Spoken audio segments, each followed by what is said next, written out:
And this just went down. Caitlin Clark and Angel Reese going at it. More so, Angel Reese going at Caitlin Clark. My goodness gracious. Destroyed the sky in front of a sold-out 17,000+. Fouled Angel Reese. Angel Reese loses her mind, tries to fight Caitlin Clark. It's glorious. The season is back.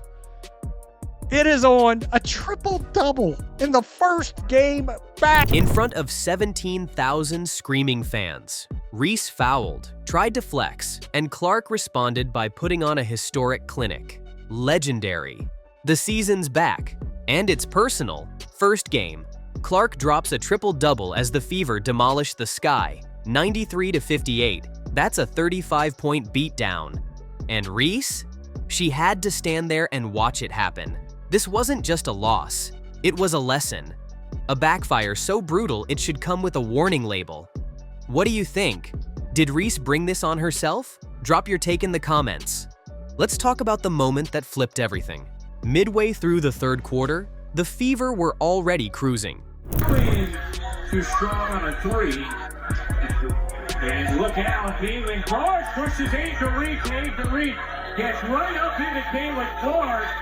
If you guys didn't see, right before that play, Angel Reese had some contact with Natasha Howard. Caitlin Clark saw that contact. She turns to the refs and she's like gesturing to them. And this is all happening very, very quick, you guys. She turns to the refs, she's gesturing to them because she believed that Angel Reese fouled Natasha Howard. Now from that, Angel Reese gets the ball. Caitlin Clark realizes she is about to go up for what seems like a wide open layup. Caitlin Clark runs over and fouls her hard and Angel Reese falls to the ground. Now, basketball 101, if somebody has a wide open layup and you have a foul to give, it is in your best interest to foul that shooter so that they don't get an easy 2 points. And what Caitlin said during an interview with Holly Rowe, she essentially said it was either Angel gets a wide open layup or we send her to the free throw line. It was a basketball play. There was nothing malicious behind it. I just knew I had to foul her hard. And that is exactly what it looked like to me. She went for the ball. She went across her body. Now, Angel got tied up in it and she did fall down. Indiana had the momentum,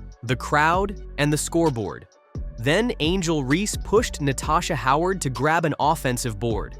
Caitlin Clark saw it and immediately signaled to the refs. Seconds later, Clark fouled Reese hard on what looked like an easy layup attempt. Not dirty, just a smart heads-up play. The refs reviewed it. Energy shifted. Crowd started booing. Then the call. Flagrant one on Clark. But Clark, calm as ever, told the media afterward, "It's a take foul, nothing more." She even said, "It's either Angel gets a layup or we send her to the line. I chose the line." That's IQ. That's leadership. Potter, who knocks it away. Cookies, TV, open court, right side, and she lays it in. One more free throw for Potter. It's in the air, and it's good. DeWanna Potter now third in WNBA history in scoring. 7,489 points and counting. Lord, and here's the ovation for Bonner.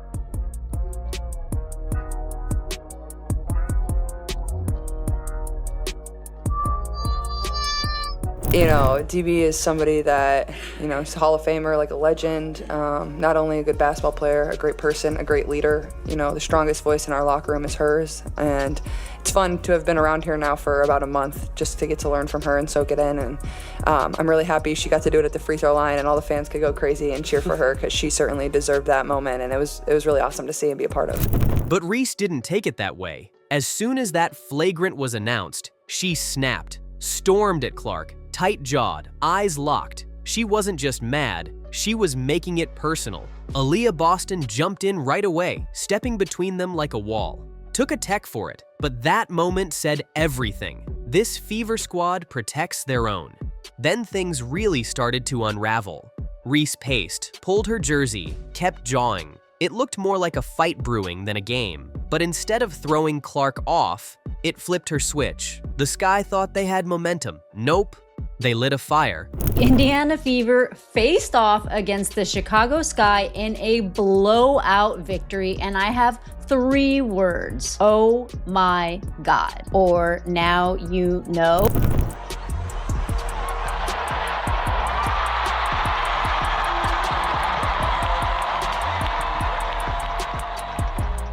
Not the first one in your career, but you had 4 blocks out there. That's more than you ever had in college. Matches your WNBA career high.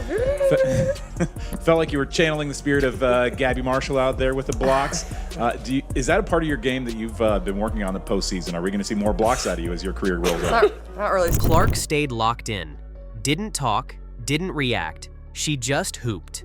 Final line, 20 points, 10 boards, 10 assists, 4 blocks, 2 steals. On opening night, triple-double history. You try to intimidate her, and she turns into a superhero. Next possession after the flagrant, Clark calmly called for a screen, stepped back, and drained a 3. Gainbridge Fieldhouse lost its mind. That was the real clapback. That was the moment the Sky realized they messed up. Clark ran the offense like a surgeon. No-look dimes, off-balance 3s, rebounds over bigger players. She didn't just score, she took over. It's not really something you can work on. I don't know, I felt like I had active hands. I had some pokes when our post players were playing good defense, and you know, coaching staff has just challenged me to try to be a better defender every single practice and just getting better in that area. I still feel like there's a lot of room for me to improve. I don't think any of those blocks were too obvious. You know, you look at the stat sheet and it's like, oh wow, 4, but you know, you can get your hand on there and help your teammate out. It makes the world of a difference. So. Having the Fever organization be what it is today, like, it is just so fun to be a part of. There's been a lot of anticipation. You've done a great job in training camp leading to this moment. Enjoy it. Okay, go out there and have some fun. Connor is the 4th all-time leading scorer in WNBA history. And in her first game with the Fever, will likely move into 3rd all-time. She's currently just 6 points behind Tina Thompson for 3rd on the all-time scoring charts. The Sky were finished, and everyone in that arena felt it. Meanwhile, Angel Reese kept unraveling. Her body language screamed frustration. She looked to the bench for answers. None came. That edge she had earlier, gone. Replaced by the sinking feeling that she'd woken the wrong beast. By the 4th quarter, it was more than just Clark cooking. It was an entire team transformation. Boston, 19 points, 13 rebounds, 5 blocks. She was a paint bully. Natasha Howard dropped 15 points in her Fever debut.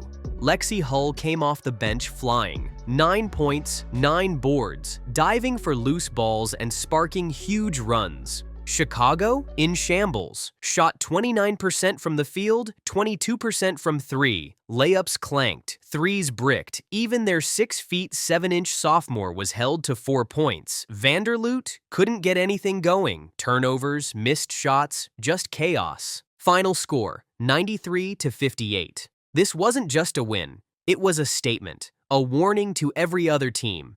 All eyes around the state, around the country, around the world are on the Indiana Fever. And Bria, this is going to be a lot of fun.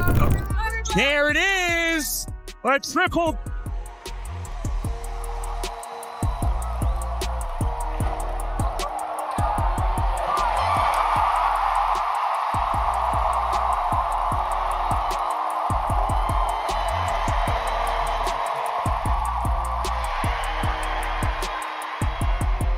This Fever squad is not just about Caitlin Clark. They're coming deep, united, and ruthless. And the post-game interviews? Clark, as usual, stayed cool, praised her teammates, didn't throw shade, didn't gloat. Reese, on the other hand, had nothing to say. One sentence, then silence. Her energy from earlier vanished. Social media exploded. Memes flew. That clip of Reese confronting Clark followed by Clark's 3, viral. Captions like, "Actions have consequences."